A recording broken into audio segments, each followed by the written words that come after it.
Hello and नमस्कार दोस्तों, मैं हूं राघव पटेल।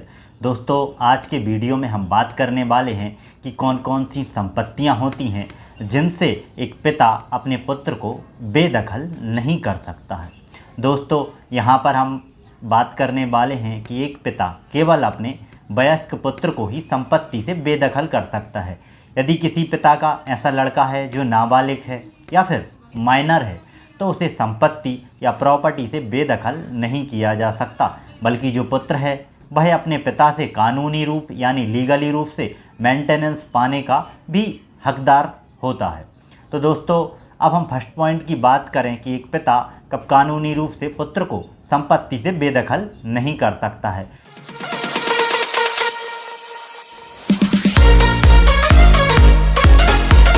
तो दोस्तों, नंबर 1 पर आती हैं पैतृक संपत्तियां। मान लीजिए आपके पिता की कोई पैतृक संपत्ति है, तो आपके पिताजी उस संपत्ति से आपको बेदखल नहीं कर सकते हैं। यहाँ पर मैं स्पष्ट करना चाहता हूँ कि जैसे मान लीजिए आपके दादा या परदादा से कोई संपत्तियाँ या प्रॉपर्टी जो आपके पिताजी को प्राप्त हुई हैं, ऐसी सभी संपत्तियाँ पैतृक संपत्तियों के अंतर्गत आती हैं और ऐसी संपत्ति से आपके पिताजी आपको बेदखल नहीं कर सकते। दोस्तों, नंबर 2 पर बात आती है संयुक्त संपत्ति की। ऐसी सभी संपत्तियां जो आपकी तथा आपके पिताजी की कमाई यानी दोनों लोगों की संयुक्त कमाई से बनी हुई हैं, यानी पुत्र ने आधा पैसा लगाया है, मान लीजिए कुछ पैसा पिताजी ने लगाया है या फिर कुछ पैसा पुत्र ने लगाया है, तो ऐसी सभी संपत्तियां संयुक्त संपत्तियां मानी जाती हैं। दोस्तों, ऐसी सिचुएशन में यदि आप कोर्ट में यह प्रूव कर देते हैं कि संपत्ति में मेरा भी पैसा लगा है, तो आपने जो संयुक्त रूप से संपत्तियां खरीदी हैं उस संपत्ति से आपके पिताजी आपको बेदखल नहीं कर सकते हैं। दोस्तों, नंबर 3 पॉइंट पर बात आती है सह संपत्तियों की। दोस्तों, यहाँ पर एक महत्वपूर्ण बात आपके साथ में डिस्कस करना चाहता हूँ। यहाँ पर हम सह संपत्ति के बारे में बात करेंगे। कई लोगों का क्वेश्चन होता है कि क्या एक पिता अपने पुत्र को सह संपत्ति से बेदखल कर सकता है। दोस्तों, यह जानना बहुत ज़रूरी है कि कौन कौन सी जो संपत्तियां हैं वो सह संपत्तियों के अंतर्गत आती हैं। मान लो आपके पिताजी को कोई संपत्ति दान में मिली है या फिर ऐसी सभी संपत्तियां जो पिताजी को दान में मिली हैं, यह सभी सह संपत्तियां कहलाएंगी।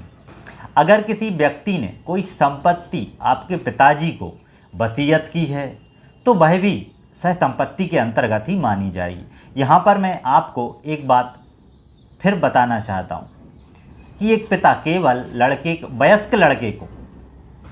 वयस्क पुत्र को बेदखल कर सकता है, वो भी पैतृक संपत्ति से। दोस्तों, हम पैतृक संपत्तियों के बारे में विस्तार से जानते हैं, डिस्कस करेंगे कि पैतृक संपत्तियाँ कौन सी संपत्तियाँ होती हैं। वे सभी संपत्तियाँ जो हमारे पूर्वजों के द्वारा हमें मिलती हैं, यानी जो विरासत से चली आ रही हैं, यानी जो संपत्तियां आपके दादा से आपके पिताजी को मिली हैं, आपके पिताजी से आपको मिलेंगी, ऐसी सभी संपत्तियां पैतृक संपत्तियां मानी जाती हैं। पैतृक संपत्तियों में घर भी हो सकता है, सोना भी हो सकता है या सोने से बने हुए कोई भी जेवरात भी हो सकते हैं।